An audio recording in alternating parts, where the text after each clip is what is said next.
الحمد لله وكفى وسلام على عباده الذين اصطفى أما بعد فأعوذ بالله من الشيطان الرجيم بسم الله الرحمن الرحيم لقد من الله على المؤمنين إذ بعث فيهم رسولا من أنفسهم يتلو عليهم آياته ويزكيهم ويعلمهم الكتاب والحكمة وإن كانوا من قبل لفي ضلال مبين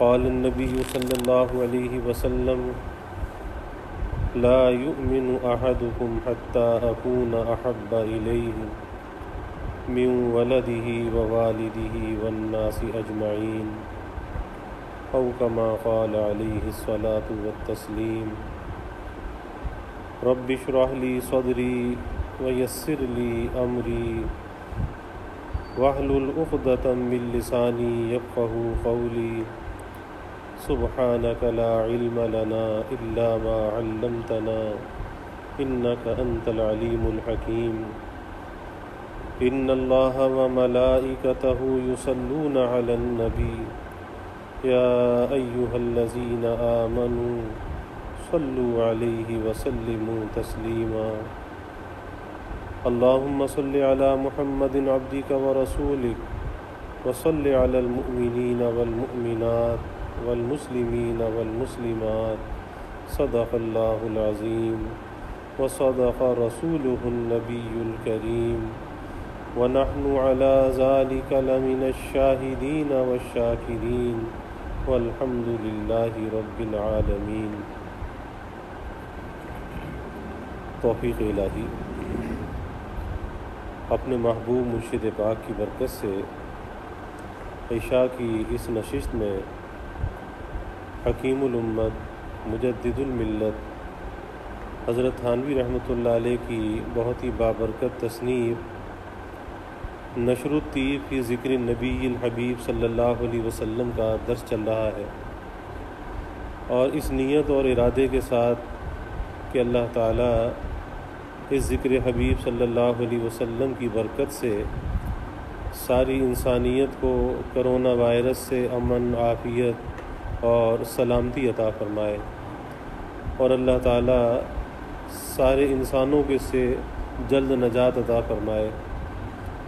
اور دوسری نیت اور ارادہ یہ کہ اللہ تعالیٰ اس ذکر حبیب صلی اللہ علیہ وسلم کی برکت سے ہم سب کو اپنے حبیب کی سچی محبت، آپ کی اطاعت، آپ کی معیت اور اللہ تعالیٰ آپ کی شفاعت ہمیں نصیب فرمائے۔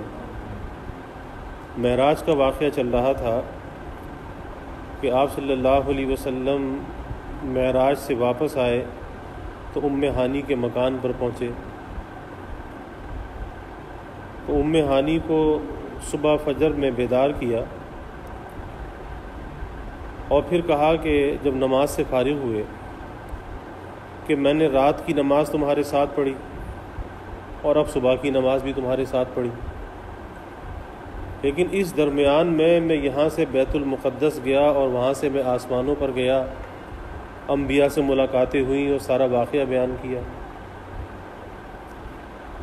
جب آپ یہ واقعہ بیان کر کے باہر جانے لگے تو ام ہانی نے یہ کہا کہ باہر جا کر آپ یہ واقعہ بیان نہ کیجیے، کیونکہ یہ قریش آپ کو جھٹلائیں گے اور قریش آپ کو اذیت اور تکلیف پہنچائیں گے۔ آپ صلی اللہ علیہ وسلم نے کہا کہ میں یہ واقعہ ضرور بیان کروں گا کہ جو اللہ تعالیٰ کی عظمت کی نشانیاں اور جو کچھ آپ نے وہاں پہ دیکھا تھا، ممکن ہے کہ اللہ تعالیٰ ان کے دل میں ہدایت ڈال دے۔ آپ صلی اللہ علیہ وسلم وہاں سے چلے تو ام ہانی نے اپنی ایک باندی، حبشی باندی تھی، اس کو ساتھ بھیج دیا کہ جا کر دیکھے تھے کہ قریش کیا کرتے ہیں۔ آپ صلی اللہ علیہ وسلم بیت اللہ کے پاس پہنچے اور بیت اللہ کے ساتھ ٹیک لگا کر بیٹھے ہوئے تھے۔ ابو جہل نے جو یہ دیکھا کہ آپ کچھ خاموش سے بیٹھے ہیں، کچھ افسردہ سے ہیں،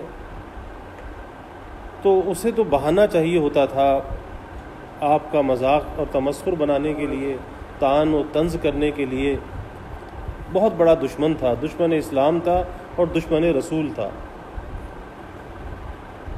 جبکہ چچا بھی تھا۔ تو آپ کے پاس آیا اور آ کر کہنے لگا کہ محمد صلی اللہ علیہ وسلم اب کیا خاموش کیوں بیٹھے ہو؟ اب کیا کوئی پلاننگ ہے، کچھ نیا کچھ سوچ رہے ہو؟ تو رسول اللہ صلی اللہ علیہ وسلم نے فرمایا کہ ہاں، میں آج رات بیت المقدس گیا اور میں وہاں سے واپس آیا اور آسمانوں کی سیر کی، انبیاء سے ملاقاتیں ہوئی۔ جب اس نے یہ بات سنی کہ یہ تو واقعی ایک نئی بات ہے، تو ظاہر ہے کہ اسے تو ایک تمسخر بنانا تھا، تو اس نے کہا کہ اچھا، اور مطعم ابن عدی اس کے ساتھ تھا، تو اس نے کہا کہ اچھا ٹھہرو، اگر آپ اجازت دیں تو کچھ اور لوگوں کو بھی بلا لوں تاکہ سب بات سن لیں۔ آپ نے کہا کہ ضرور بلا لو۔ تو اس نے وہیں سے زور زور سے پکارا، کیونکہ اس زمانے میں بیت اللہ کی عمارت تو تھی لیکن حرم کی عمارت نہیں تھی، سامنے بازار تھے، صفا مروہ بازار کے درمیان تھی، دونوں طرف بازار لگتے تھے اور بیچ میں صفا مروہ بھی چل رہی ہوتی تھی، ایک پہاڑی ادھر تھی ایک پہاڑی ادھر تھی۔ تو اس نے زور زور سے پکارا، ارے فلاں تم بھی آ جاؤ، تم بھی آ جاؤ۔ سب کو بلا لیا اور کہا کہ اب بات کرو۔ تو اللہ کے حبیب صلی اللہ علیہ وسلم نے اپنا واقعہ بیان کیا کہ کس طرح سے میں ام ہانی کے مکان پر سویا، وہاں سے مجھے بیدار کیا گیا، مجھے یہاں مسجد حرام میں لایا گیا، اور پھر ایک سواری لائی گئی، اس سواری پر مجھے سوار کیا گیا اور میں بیت المقدس پہنچا، اور وہاں پر انبیاء سے ملاقاتیں ہوئیں، میں نے ان کی امامت کی، وغیرہ وغیرہ جو واقعہ بیان کیا۔ تو مطعم ابن عدی وہ بھی مذاق بنانے لگا، ابو جہل بھی مذاق اڑانے لگا کہ اچھا، ہم لوگ جب بیت المقدس جاتے ہیں تو 1 مہینے کا ہم سفر کرتے ہیں اور ہمارے اونٹوں کے پتے پانی ہو جاتے ہیں، 1 مہینہ جانے کا لگتا ہے، 1 مہینے کا آنے میں لگتا ہے، اور تم یہ کیا بات کرتے ہو کہ ایک رات میں تم چلے بھی گئے اور واپس بھی آ گئے؟ اچھا یہ بتاؤ کہ وہ جو انبیاء کو دیکھے وہ انبیاء کیسے تھے؟ آپ نے انبیاء کا حلیہ بیان کیا کہ عیسیٰ علیہ السلام کچھ گورے سے، کچھ ٹھگنے سے اونچے، اور موسیٰ علیہ السلام بھاری بدن کے بہت لامبے سے، اور ابراہیم علیہ السلام کا حلیہ بیان کیا کہ ابراہیم علیہ السلام مجھ سے سب سے زیادہ مشابہت رکھنے والے، ابراہیم علیہ السلام۔ پھر بھی ان کی تسلی نہ ہوئی، تو کہا کہ اچھا، ہم تو مسجد اقصیٰ جاتے رہتے ہیں، بیت المقدس، تو یہ بتاؤ کہ وہ مسجد کیسی ہے؟ اتنے میں کچھ لوگ دوڑے ہوئے حضرت ابو بکر رضی اللہ عنہ کے پاس گئے کہ کچھ سنا بھی ہے کہ تمہارا دوست کیا کہتا ہے؟ کیا کہتا ہے؟ کہ تمہارا دوست تو یوں کہتا ہے کہ وہ رات میں مکہ سے، مسجد حرام سے مسجد اقصیٰ چلے گئے اور وہاں سے واپس بھی آ گئے، کیا تم اس کی تصدیق کرتے ہو؟ ابو بکر رضی اللہ عنہ نے کہا کہ کیا وہ یہ بات کہتے ہیں؟ کہا وہ یہ بات کہتے ہیں۔ تو کہا کہ یہ کوئی ایسی اچنبے کی بات نہیں ہے، میں تو اس سے آگے کی بات کی تصدیق کرتا ہوں کہ آسمان کے فرشتے ایک لمحے میں آسمان کی خبر زمین پر ان کے پاس لے آتے ہیں، تو اگر وہ چلے گئے تو یہ کون سی اچنبے کی بات ہے؟ تو میں تو اس سے بڑی بات کی تصدیق کرتا ہوں۔ اور پھر حضرت ابو بکر رضی اللہ عنہ آپ کے پاس وہیں پر پہنچ گئے۔ ادھر انہوں نے کہا جی آپ مسجد اقصیٰ کا حال بیان کیجئے، وہ مسجد کیسی ہے؟ اب ظاہر ہے آپ تو رات کے وقت گئے تھے اور آپ نے اس مسجد کو اچھی طرح سے دیکھا نہیں تھا۔ اللہ تعالیٰ نے حضرت جبرائیل سے کہا کہ وہ مسجد اقصیٰ کو آپ کے سامنے کر دیا جائے، تو سارے حجابات ہٹا کر مسجد اقصیٰ آپ کے سامنے کر دی گئی۔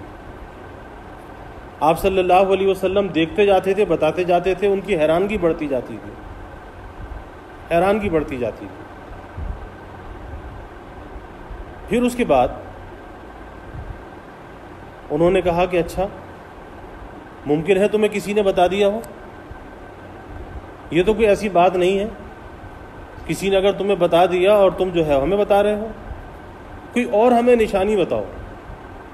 تو پھر آپ صلی اللہ علیہ وسلم نے وہ راستے کی نشانیاں بیان کی کہ جاتے ہوئے ایک قافلہ ملا، ان کا اونٹ گم ہو گیا جو گزشتہ کل واقعہ آیا، اور میں نے ان قافلے والوں کو بتایا کہ تمہارا اونٹ یہاں پر ہے، اور وہ قافلہ مکے میں واپس آ چکا، ان سے تصدیق کر لو۔ تو جب رسول اللہ صلی اللہ علیہ وسلم یہ ساری باتیں بیان کرتے جاتے تھے، حضرت ابو بکر صدیق رضی اللہ تعالیٰ پاس بیٹھے تھے اور ہر بات کی تصدیق کرتے جاتے تھے، یا رسول اللہ آپ نے سچ کہا، آپ نے سچ کہا، صدقت یا رسول اللہ، صدقت یا رسول اللہ، آپ نے سچ کہا۔ تو اس بات پر حضرت ابو بکر صدیق رضی اللہ عنہ کو صدیق کا خطاب دیا اللہ کے حبیب صلی اللہ علیہ وسلم نے۔ پھر آپ نے بیان کیا کہ ایک قافلہ مکے کی طرف آ رہا ہے، شام کے راستے میں ہے اور مکہ کے قریب پہنچ چکا ہے، جیسے کل آیا کہ سنیت التنعیم کے قریب ہے، مکے سے باہر ہے، اور اس کی یہ نشانی ہے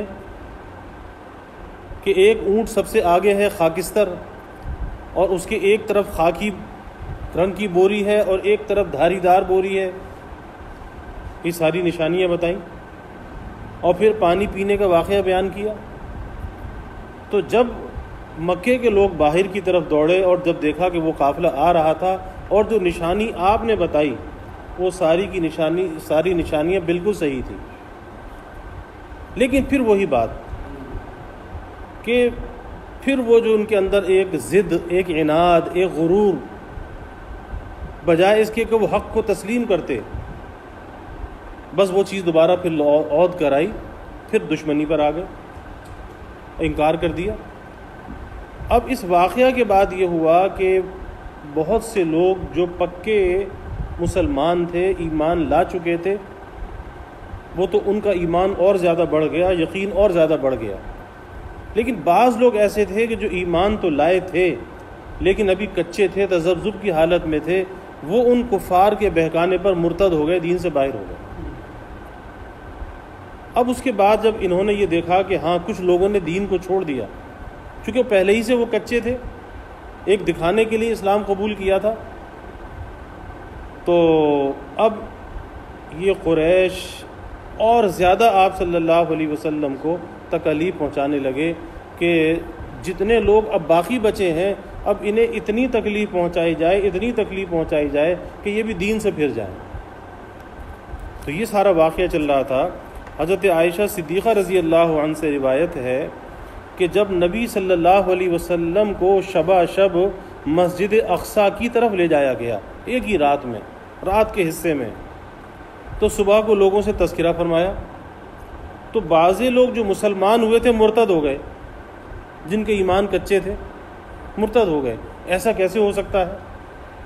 اب وہی بات کہ جو عقل کی کسوٹی پر کسی بات کو پرکھے تو ظاہر ہے کہ عقل میں یہ بات آنے والی کہاں، لیکن جو اللہ تعالیٰ کی قدرت پر یقین رکھتا ہو اور اپنے نبی کی بات پر یقین رکھتا ہو، پھر اس کے لیے یہ کوئی اچنبے کی بات نہیں ہے، ایسا ممکنات میں سے ہو سکتا ہے۔ اور بعض مشرکین حضرت ابو بکر صدیق رضی اللہ عنہ کے پاس دوڑے ہوئے گئے اور کہا کہ اپنے دوست کی بھی کچھ خبر ہے، وہ یوں کہتے ہیں کہ مجھ کو رات ہی رات بیت المقدس لے جایا گیا۔ حضرت ابو بکر رضی اللہ عنہ نے کہا کیا وہ ایسا کہتے ہیں؟ لوگوں نے کہا کہ ہاں۔ انہوں نے فرمایا کہ اگر وہ کہتے ہیں تو ٹھیک کہتے ہیں۔ لوگ کہنے لگے کیا تم اس امر میں ان کی تصدیق کرتے ہو، ان کو سچا سمجھتے ہو کہ بیت المقدس گئے اور صبح سے پہلے چلے آئے، واپس بھی آ گئے، حالانکہ وہ کس قدر دور ہے؟ انہوں نے فرمایا کہ ہاں، میں اس سے زیادہ بعید امر میں ان کی تصدیق کرتا ہوں، یعنی آسمان کی خبر کے بارے میں جو ان کے پاس صبح یا شام کو آتی ہے، جو کہ شب سے مقدار میں کم ہے، تو میں ان کی تصدیق کر لیتا ہوں، اسی لیے ان کا نام صدیق رکھا گیا۔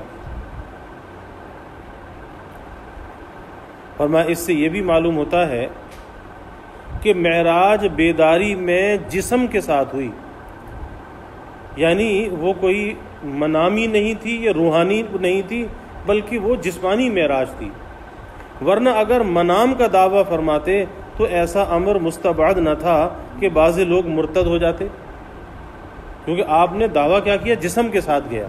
اگر آپ کہتے میں نے خواب دیکھا تو وہ لوگ کیوں مرتد ہوتے؟ پھر اس کے بعد فرمایا کہ حضرت ابو ہریرہ رضی اللہ عنہ سے روایت ہے کہ رسول اللہ صلی اللہ علیہ وسلم نے فرمایا کہ میں نے اپنے کو حتیم میں دیکھا کہ قریش مجھ سے میرے سفر معراج کے متعلق پوچھتے تھے، سو انہوں نے مجھ سے بیت المقدس کی کئی باتیں پوچھی کہ جن کو میں نے بوجہ ضرورت نہ سمجھنے کے ضبط نہ کیا تھا، سو مجھ کو اس قدر گھٹن ہوئی کہ ایسا کبھی نہ ہوا تھا کہ اب یہ پوچھ رہے ہیں کہ نشانیاں بتاؤ، تو میں نے تو ایسا دیکھا نہیں تھا، رات کا وقت تھا، نہ یہ تھا کہ کوئی مجھ سے اس بارے میں سوال کرے گا، تو اب ان کو کیا بتاؤں، یہ تو سوال کر رہے ہیں۔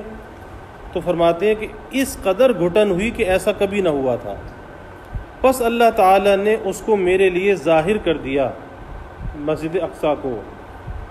میں اس کو دیکھتا تھا اور جو وہ مجھ سے پوچھتے تھے میں ان کو بتلاتا جاتا تھا۔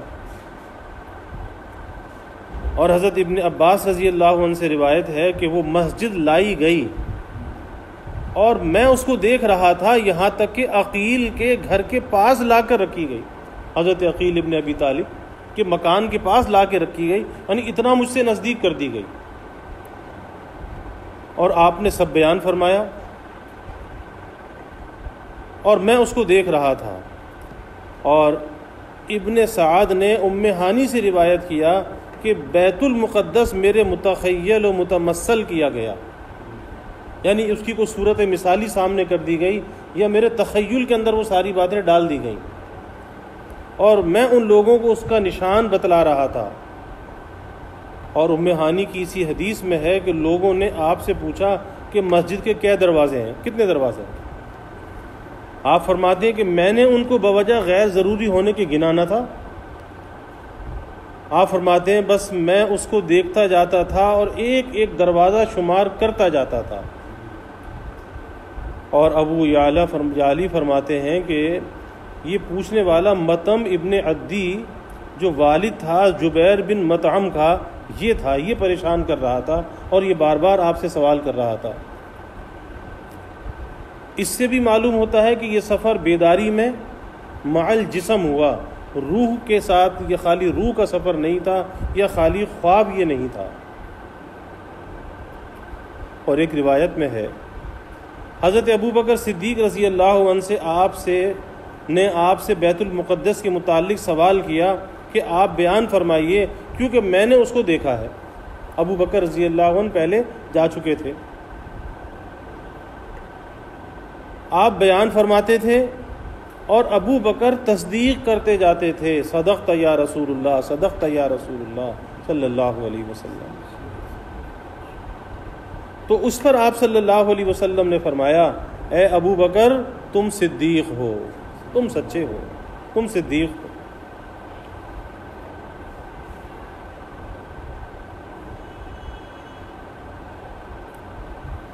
کیونکہ آپ کا پوچھنا شک و امتحان کے لیے نہ تھا۔ حضرت ابو بکر نے جو یہ کہا کہ آپ ان کو نشانیاں بتائیں، تو یہ کسی شک اور امتحان کے لیے نہ تھا،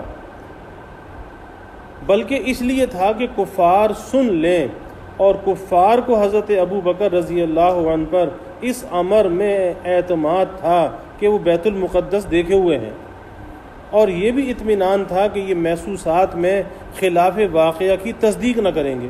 کوئی بات اگر خلاف واقعہ ہوگی ابو بکر تصدیق نہیں کریں گے۔ اور کفار کا دریافت کرنا یا تو اسی مجلس میں ہو یا بادی خواہ ہو یا حضرت ابو بکر رضی اللہ تعالی عنہ ہو، اور دوسرا مؤید سوال کا ہو قصد ہر ایک کا مختلف اور یا دو مجلس میں ہو سکتا ہے اسی مجلس میں سوال کیا ہو سکتا ہے کسی دوسری مجلس میں سوال کیا ہو۔ اور بیت المقدس کا اپنی جگہ پر رہ کر ظاہر ہونا یا دار عقیل کے پاس آ کر رکھا جانا یا اس کی مثال کا منکشف ہونا ان میں جمع کی صورت سہل یہ معلوم ہوتی ہے کہ اس کی مثال منکشف ہوئی، آپ کے سامنے منکشف کر دیا گیا، اور وہ دار عقیل کے پاس نمایاں ہوا، اتنا قریب آپ کو نظر آنے لگا۔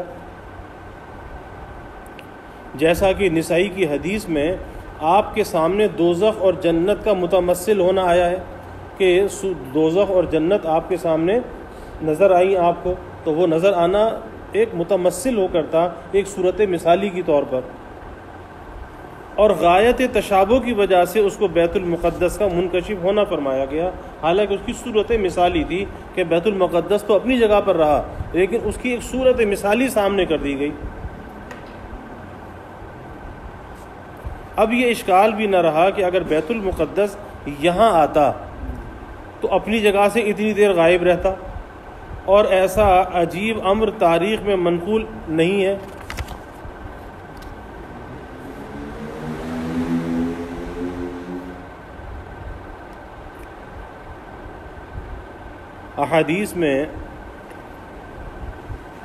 احادیث اسرا میں مذکور ہے کہ آپ صلی اللہ علیہ وسلم کا سینہ مبارک شق کیا گیا۔ اس سے ثابت ہوتا ہے کہ مرد کو مرد کے سینے کی طرف دیکھنا درست ہے، اور وہ فرشتے اس سے منزہ ہیں، مگر اطلاقات شرعیہ میں ان کا ذکر بصیغ ذکور آیا ہے، اس لیے یہ استنباط چسپاں ہے، اور اس میں یہ ہے کہ بیت المقدس پہنچ کر براق کو حلقے سے باندھ دیا گیا۔ اس سے احتیاط فی الامور و مباشرت اسباب کا منافی توکل نہ ہونا ثابت ہے کہ بغیر باندھے بھی اسے چھوڑا جا سکتا تھا، لیکن باندھا گیا۔ اس سے پتہ یہ چلا کہ اسباب کی حفاظت کا سامان کرنا چاہیے، اور اس کے بعد پھر اللہ تعالیٰ پر بھروسہ کرنا چاہیے، پھر اللہ تعالیٰ پر اعتماد کرنا چاہیے۔ اور تیسرا اس میں یہ ہے کہ جبرائیل علیہ السلام سے جب آسمان کے دروازے پر پوچھا گیا کہ کون ہے، تو جبرائیل علیہ السلام نے جواب میں اپنا نام بتلایا کہ جبرائیل، یوں نہیں کہا کہ میں۔ اس سے معلوم ہوا کہ ایسے پوچھنے والے کے جواب میں ادب یہی ہے کہ اپنا نام نہ لے، کیونکہ صرف میں کہنا اکثر اوقات معرفت کے لیے کافی نہیں ہوتا، دوسرے کو تکلیف ہوتی ہے کہ کون۔ ہر دروازے پر پوچھا گیا کون، تو جبرائیل نے یہ نہیں کہا کہ میں، بلکہ کہا کہ جبرائیل۔ نمبر 4، یعنی اس سے حضرت تھانوی رحمۃ اللہ علیہ ان واقعات سے سلوک کے مسائل کو بیان کر رہے ہیں، اور اسی سے استیزان کا مسئلہ بھی ثابت ہوا کہ کسی کے گھر میں گو وہ مردانہ ہی ہو بلا اذن داخل نہ ہونا چاہیے، دروازہ پر دستک دینی چاہیے، بیل بجانی چاہیے، اور اس کا طریقہ بھی یہ ہے کہ 3 دفعہ تک، ایک دفعہ بیل بجا دے یا دروازے پہ دستک دے دے، پھر ایک طرف ہو کے کھڑا ہو جائے دائیں یا بائیں، پھر کچھ دیر کے بعد دوبارہ، پھر کچھ دیر کے بعد سہبارہ، اور 3 دفعہ کے بعد بھی جواب نہ آئے تو واپس چلائے۔ یہ نہیں کہ بس گھنٹی پہ ہاتھ رکھ دیا اور اس کے بعد ہٹاتا ہی نہیں ہے، یا دروازہ اتنی زور سے بجانا کہ اگلے کا دل اچھل کے حلق میں آ جائے کہ کیا کوئی اللہ خیر کرے۔ نمبر 5، اس میں یہ بھی ہے کہ حضرت ابراہیم علیہ السلام بیت المعمور سے کمر لگائے بیٹھے تھے۔ اس سے ثابت ہوتا ہے کہ قبلے سے کمر لگانا اور قبلے کی طرف پشت پھیر کر بیٹھنا جائز ہے، اگرچہ ہمارے لیے ادب یہی ہے کہ بلا ضرورت ایسا نہ کریں، لیکن جائز ہے۔ اور نمبر 6، اس میں یہ ہے کہ آدم علیہ السلام داہنی طرف دیکھ کر ہنستے تھے اور بائیں طرف دیکھ کر روتے تھے۔ اس سے شفقت والد کی اولاد پر ثابت ہوتی ہے کہ اس کی خوشحالی پر مسرور اور بدحالی پر مغموم ہو، کہ دائیں طرف والی جنتی روح ہے اور بائیں طرف والی دوزخی روح ہے۔ نمبر 7، اور ان میں یہ بھی ہے کہ حضرت موسیٰ علیہ السلام یہ کہہ کر روئے کہ ان کی امت کے لوگ جنت میں میری امت کے لوگوں سے زیادہ جائیں گے، یعنی حضور صلی اللہ علیہ وسلم کی امت کے۔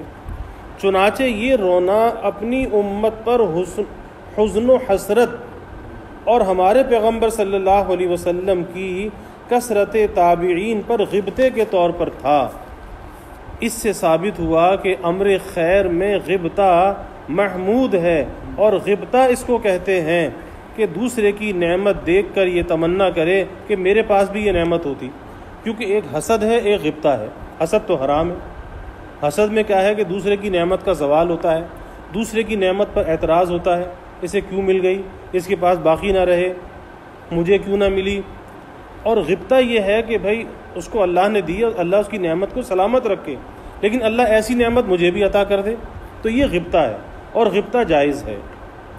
تو غبطہ اس کو کہتے ہیں کہ دوسرے کی نعمت دیکھ کر یہ تمنا کرے کہ میرے پاس بھی یہ نعمت ہوتی، اور دوسرے کے پاس سے زوال نعمت کی تمنا نہ کرے، ورنہ یہ حسد ہے اور حرام ہے۔ اور یہ فوائد مسلم کی شرح میں لکھے ہیں، اور ان کے علاوہ کچھ اور بھی فوائد خیال میں آئے تو ان کو بھی حضرت تھانوی رحمۃ اللہ علیہ نے لکھا ہے۔ یہ انشاءاللہ تعالی آئندہ کل عرض کریں گے۔ اللہ تعالیٰ اس ذکر حبیب کی برکات ہمیں نصیب فرمائے۔ وآخر دعوانا الحمدللہ رب العالمین۔ یا رب صلی وسلم دائما ابدا علی حبیبک من زانت بہ البصور۔ الحمدللہ رب العالمین والعاقبۃ للمتقین والصلاۃ والسلام علی اشرف الانبیاء والمرسلین۔ اللہم صلی علی سیدنا و مولانا محمد وعلی آل سیدنا و مولانا محمد صلاۃ تنجینا بہا من جمیع الاحوال والآفات وتقضی لنا بہا جمیع الحاجات وتطہرنا بہا من جمیع السیئات وترفعنا بها عندك أعلى الدرجات وتبلغنا بها أقصى الغايات من جميع الخيرات في الحياة وبعد الممات إنك على كل شيء قدير۔ اللهم رب الحل والحرم ورب المشعر الحرام ورب البيت الحرام ورب الركن والمقام، أبلغ لروح سيدنا ومولانا محمد منا السلام۔ ربنا آتنا في الدنيا حسنة وفي الآخرة حسنة وقنا عذاب النار۔ ربنا أتمم لنا نورنا واغفر لنا إنك على كل شيء قدير۔ ربنا ظلمنا أنفسنا وإن لم تغفر لنا وترحمنا لنكونن من الخاسرين۔ اللهم أعنا على ذكرك وشكرك وحسن عبادتك۔ اللهم ارزقنا حبك وحب حبيبك صلى الله عليه وسلم۔ اللهم ارزقنا حبك وحب من يحبك وحب عمل يقرب إلى حبك۔ اللهم ارزقنا شهادة في سبيلك واجعل موتنا ببلد رسولك۔ یا اللہ یا رحمان یا رحیم یا کریم یا ارحم الراحمین یا اکرم الاکرمین۔ یا اللہ ہمارے گناہوں کو معاف فرما، خطایا سے درگزر فرما۔ یا اللہ اپنی محبت معرفت عطا فرما، اپنی رضا والی زندگی یا اللہ نصیب فرما، اپنے رضا والے کاموں کی یا اللہ توفیق عطا فرما۔ یا اللہ ظاہری باطنی ہر قسمی ترقیات عطا فرما۔ پیارے حبیب صلی اللہ علیہ وسلم کی تعلیمات پہ چلنے والا بنا۔ آپ کی سچی محبت اور عظمت ہمارے دلوں میں پیدا فرما۔ آپ کی غلامی میں یا اللہ جینے اور مرنے کی توفیق عطا فرما۔ یا اللہ اس واقعہ معراج کی برکات ہمیں نصیب فرما۔ یا اللہ آپ ہم اپنے معراج سے جو ہماری معراج لائے، یا اللہ نماز پنجگانہ اس کا ہمیں پختہ عادی بنا۔ یا اللہ نماز کی برکات یا اللہ ہمیں نصیب فرما۔ ہمارے گھروں کو یا اللہ نماز سے آباد فرما، سجدوں سے آباد فرما۔ اے اللہ بے نمازی جو بھی ہو یا اللہ اسے نماز کی توفیق عطا فرما۔ اس معراجی تحفے کی یا اللہ قدردانی کی توفیق عطا فرما۔ یا اللہ اس ماہ مقدس کی برکات ہمیں نصیب فرما۔ اے اللہ آپ نے فضل فرمایا، یا اللہ ایک عشرہ گزر گیا، آج 11 روزے آپ کی توفیق سے ہوئے۔ یا اللہ یہ 12 تراویح ہوئی، یا اللہ آپ کی توفیق سے ہوئی۔ اے اللہ جس طرح اب توفیق ہمارے شامل حال فرمائی، یا اللہ آئندہ بھی یہ توفیقات ہمارے شامل حال فرما۔ یا اللہ یقیناً ہم سے اس کی عبادات کا حق ادا نہ ہوا، قرآن کے سننے سنانے کا حق ادا نہ ہوا۔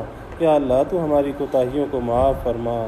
یا اللہ آپ کا بھیجا وہ یہ مہمان ہمارے پاس آیا، اے اللہ تو ہمیں اس کے اکرام کی توفیق عطا فرما، احترام کی توفیق عطا فرما، نیکی کے ساتھ یا اللہ یہ وقت گزارنے کی توفیق عطا فرما۔ یا اللہ اس کی برکات سے ہم سب کو مالا مال فرما، اس کی برکتیں رحمتیں اے اللہ ہماری زندگیوں میں بھی جاری فرما، اے اللہ ہمارے شہروں اور ملکوں میں بھی جاری فرما، سارے عالم میں اس کی خیر و برکات کو یا اللہ جاری فرما۔ اے اللہ اس ذکر حبیب کی برکت سے، اس ماہ مقدس کی برکت سے، یا اللہ اس کثرت تلاوت کی برکت سے سارے عالم سے، اس کرونا وائرس سے یا اللہ نجات عطا فرما، سارے عالم کے انسانوں کو یا اللہ اس سے محفوظ فرما، اس وبا سے یا اللہ نجات عطا فرما۔ یا اللہ جو اس سے متاثر ہیں، بیمار ہیں، انہیں صحت و شفا عطا فرما۔ یا اللہ جو محفوظ ہیں ان کی حفاظت فرما۔ یا اللہ ہم کمزور ہیں، یا اللہ ہم اس کا مقابلہ نہیں کر سکتے، اے اللہ ہم اپنے عجز کو تیری بارگاہ میں پیش کرتے ہیں، یا اللہ تو ہم کمزوروں کی مدد فرما۔ اے اللہ ہم بے سہارا ہیں، تو ہی ہمارا سہارا بن جا۔ یا اللہ تو ہمیں بے یار و مددگار نہ فرما، ہم تیری مدد کے محتاج، تو ہمیشہ اپنی مدد کو ہمارے شامل حال فرما۔ یا اللہ ہم مستحق تو نہیں ہیں، محتاج ہیں، تجھ سے یا اللہ بھیک مانگتے ہیں، سوال کرتے ہیں صحت کا، شفا کا، عافیت کا، نعمت کا، راحت کا، خوشی کا۔ اے اللہ تو ہمیں ساری نعمتیں عطا فرما، سب کے دلوں کی نیک آرزوؤں کو، تمناؤں کو یا اللہ از غیب پورا فرما۔ یا اللہ کبھی کسی کو مخلوق کا محتاج نہ بنا، ہمیشہ اپنے در کا سائل اور بھکاری بنا، سب کی ضروریات کو از غیب پورا فرما۔ یا اللہ تو ہی سب کی ضروریات کا کفیل ہو جا۔ یا اللہ سارے عالم کے اندر پریشانی ہے، بے روزگاری ہے، یا اللہ تو سب کی عزت آبرو کی حفاظت فرما، کسی کی عزت نفس کو یا اللہ پامال نہ فرما۔ اے اللہ تو سب کی سفید پوشی کے بھرم کو قائم فرما، کسی کو مخلوق کے آگے سوالی نہ بنا۔ اے اللہ یا اللہ تو ہی غالب القدرت ہے، تیری ہی مشیت یا اللہ جاری ہے۔ اے اللہ تو ہمیں ہمیشہ اپنا محتاج بنا، ہماری ہر ضرورت کو از غیب پورا فرما۔ یا اللہ بے ٹھکانوں کو ٹھکانہ عطا فرما، بھوکوں کو کھانا عطا فرما، سب کی ضروریات کو یا اللہ پورا فرما۔ یا اللہ دین دنیا آخرت کی ہر بھلائی عطا فرما، بیماروں کو یا اللہ صحت عطا فرما، عافیت عطا فرما۔ جو ہمارے گھروں میں بیمار ہیں یا اللہ انہیں بھی صحت عطا فرما، جو اسپتالوں میں بیمار ہیں یا اللہ انہیں بھی صحت عطا فرما۔ یا اللہ اپنی رحمتوں کا نزول فرما، برکتوں کا نزول فرما، راحتوں کا نزول فرما، دین دنیا آخرت کی ہر بھلائی عطا فرما، عافیت دارین عطا فرما۔ ربنا تقبل منا انك انت السميع العليم وتب علينا انك انت التواب الرحيم وجزى الله عنا محمدا صلى الله عليه وسلم ما هو أهله وصلى الله تعالى وسلم على النبي الكريم آمين برحمتك يا